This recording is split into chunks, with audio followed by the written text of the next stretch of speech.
리플 XRP 가격이 드디어 터지려는 걸까요? 갑작스럽게 XRP 관련 뉴스가 한꺼번에 여러 개씩 나오고 있습니다. 리플랩스 대표 측에서는 미국 사업 확장까지도 선언을 했고요. IPO 계획은 아직 없다라는 언급을 남겼지만 ETF 전문사 테우크리움 측에서는 XRP가 가장 유용한 암호화폐가 될 것이라는 언급을 남겼고, 일본의 중고 거래 플랫폼 메루카리 측에서는요, 자회사 어플에다가 XRP 거래를 본격적으로 지원하겠다라는 속보까지도 떴습니다. 게다가 CME 그룹 측에서는 머지않아서 XRP 선물을 하겠다라는 발표까지도 이어지고 있다 보니까 갑작스럽게 이렇게 XRP에 관련된 뉴스가 한꺼번에 쏟아지는 이유가 뭘까요? 오늘 영상 통해서 자세히 살펴보도록 하겠습니다. 사실 몇 달 전까지만 하더라도 XRP는 미국 SEC 소송 이슈 때문에 불확실성이 크다, 이런 평가를 받았었습니다. 그런데 최근 분위기 자체가 180도 달라지고 있는 상황이고, 글로벌 기관들이 잇따라 가지고 XRP 관련 상품을 내놓고 있는 상황에서 일본 같은 규제 강도가 높은 국가에서도 거래 지원 소식까지도 들리고 있죠. XRP가 제도권으로 들어온다, 관련 인상 자체가 강해지고 있는 상황입니다. 게다가 리플 측에서는 IPO를 하려는 거 아니었나 관련 질문도 있었는데요. 여기에 대해서 리플랩스 대표 측에서는 지금 당장은 아니고 이미 현금도 풍부하고 사업 확장에 집중 중이다 보니까 당장 IPO를 진행하기보다는 현재 사업에 집중하겠다라는 뉘앙스로 발언을 남겼고, 이렇게 쏟아지고 있는 각종 XRP 관련 호재들이 단순한 히트성 뉴스인지 아니면 장기적인 가치를 보여주는 신호인지 어느 정도 판단할 수 있도록 이번 영상 통해서 자세히 살펴보도록 하겠습니다. 정리드리자면 오늘 살펴볼 핵심 포인트는 5가지 정도로 볼 수가 있고요. 각 소식들 자체가 서로 다른 맥락을 가지고 있지만 모두 XRP가 본격적으로 제도권과 글로벌 시장에 진입한다, 관련 흐름과 맞물려 있기 때문에 이번 영상 보시면은 XRP가 지금 단기 이벤트로 들썩이는 게 아니라 장기적인 성장 경로를 밟고 있는 것인지 여부에 대해서 파악이 가능하실 겁니다. 먼저 리플랩스 대표 모니카 롱 측에서는요, CNBC 인터뷰에서 밝힌 내용처럼 미국 내부 친암호화폐 정부가 들어선 상황에서 이에 따라 가지고 리플랩스도 미국에서 사업을 확장하고 있다라고 언급을 남겼고, 최근에 인수한 프라임 브로커 히든 로드 외에도 추가적인 인수 합병을 더 검토 중에 있다라고 합니다. 상당한 호재성 이슈라고 볼 수가 있겠죠. 게다가 리플랩스 내부적으로도 신규 채용도 진행할 만큼 현재 회사 상황 자체가 상당히 좋다라는 거예요. 여기서 주목하셔야 되는 점은요, IPO 계획에 대한 질문을 받은 부분입니다.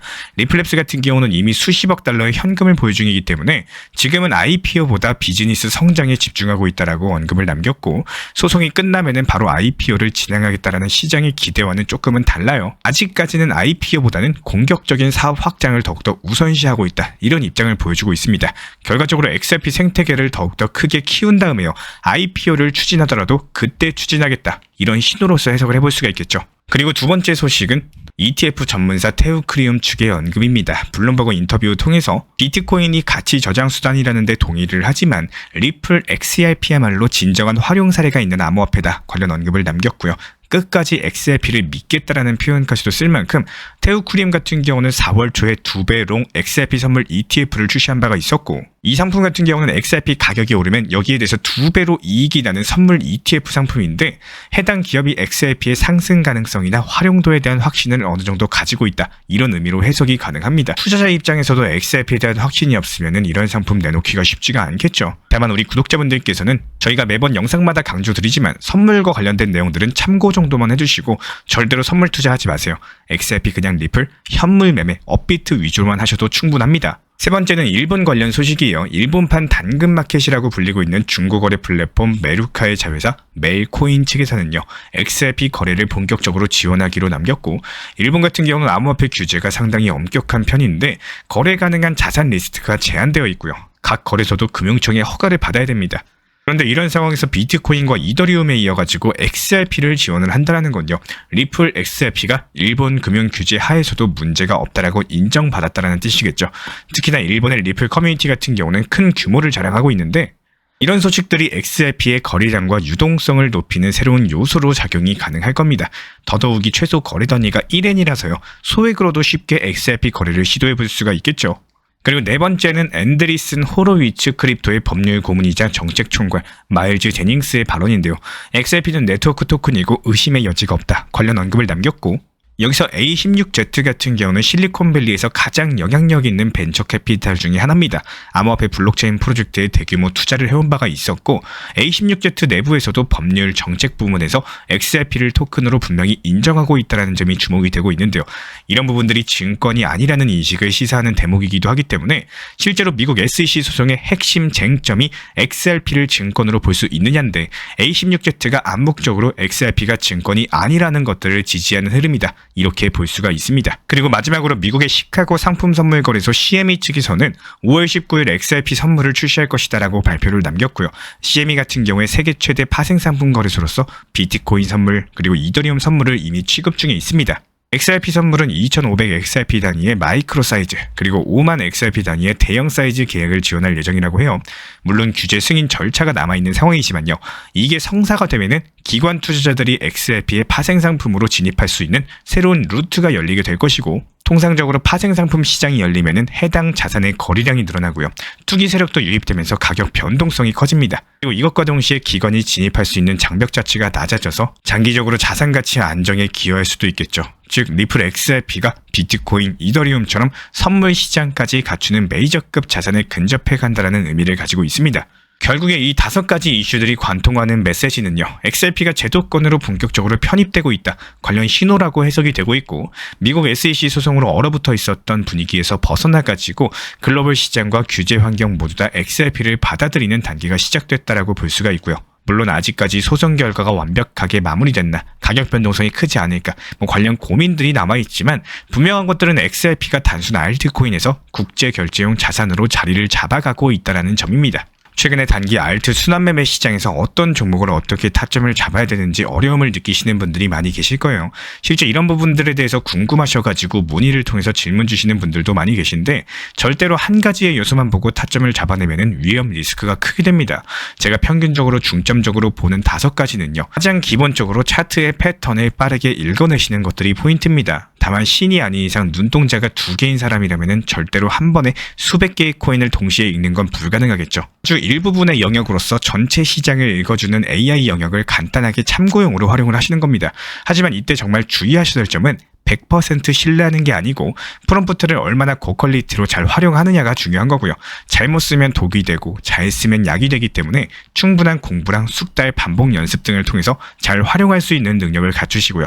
참고용으로 사용하시면 됩니다. 다음 요소로 중요한 거는 현재 시장의 흐름을 읽어내는 능력인데요. 누구나 알고 있는 내용이지만 트럼프의 말 한마디가 중요한 시점이죠. 트럼프가 갑자기 어떤 말을 할지 트럼프 본인 말고는 아무도 모릅니다.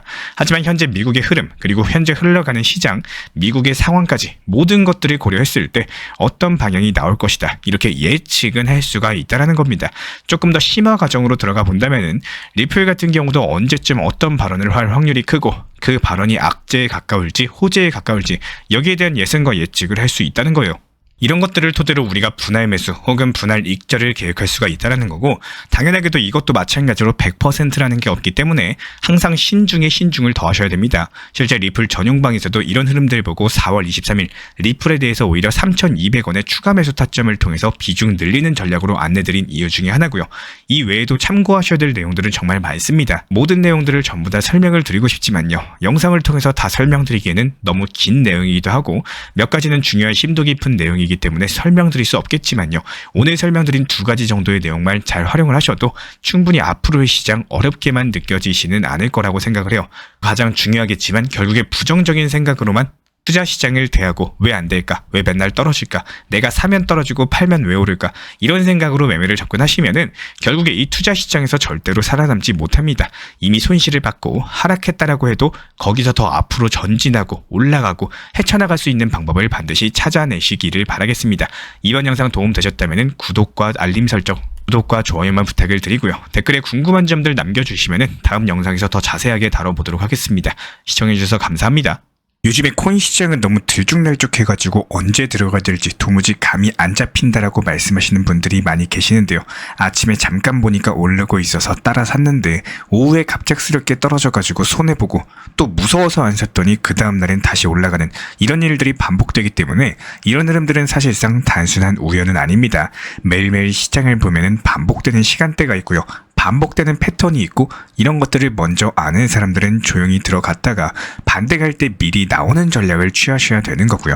결국에 아시는 분들만 수익 보고 모르면은 당할 수밖에 없는 이런 시장 패턴을 보여주고 있습니다. 예를 들어 가지고 요즘 시장 같은 경우에는 미국장이 마감된 직후에 오전 6시부터 8시 사이 이 시간대에는 가격 자체가 잠잠해지고요. 고리들이 매수세가 들어오는 경우가 많습니다. 그리고 오후 4시부터 6시 사이에는 미국장 열리기 직전에 잠깐 눌림목이 나오는 구간이 있어요. 그렇기 때문에 이때 미리 들어가면은 미국장 열리고 나서 밤 11시 이후부터 펌핑 타이밍에 수익을 챙길 수 있는 구조가 만들어지게 됩니다. 하지만 이런 패턴들이 무조건적인 것은 아니고 그날그날의 시장 타이밍에 따라서 달라진다는 점. 그렇기 때문에 중요한 거는 지금 하락했을 때 매수를 해도 되는 건지 상승했을 때 매도를 해야 되는 건지 이 타이밍을 분석하는 것이 상당히 중요하고요. 단순하게 이 코인 사세요 이렇게 말씀드리는 게 아니라 오늘은 기다릴 때다. 지금은 소량만 들어가자. 지금 반등 나오면은 본격적으로 진입이다. 이런 식으로 그날 시장 분위기에 맞는 전략을 쉽게 알려드리고 있습니다. 시장은 항상 같은 방향으로 움직이지 않기 때문에 단순하게 감에 의존하는 투자보다는요. 데이터 바탕으로서 한 전략들이 훨씬 더 유리할 수밖에 없고 지금 이 순간에도 어떤 코인을 사야 되나 고민 중이시라면은 혼자서 끙끙 앓지 마시고 함께 흐름 읽고 타이밍을 정확히 잡는 투자 시작해 보셔도 좋을 것 같습니다. 저희 채널 차원에서 실시간 커뮤니티 방을 운영 중에 있기 때문에 현재 보이시는 번호로서 문자 신청 주시면 입장 도움 드리도록 하겠습니다.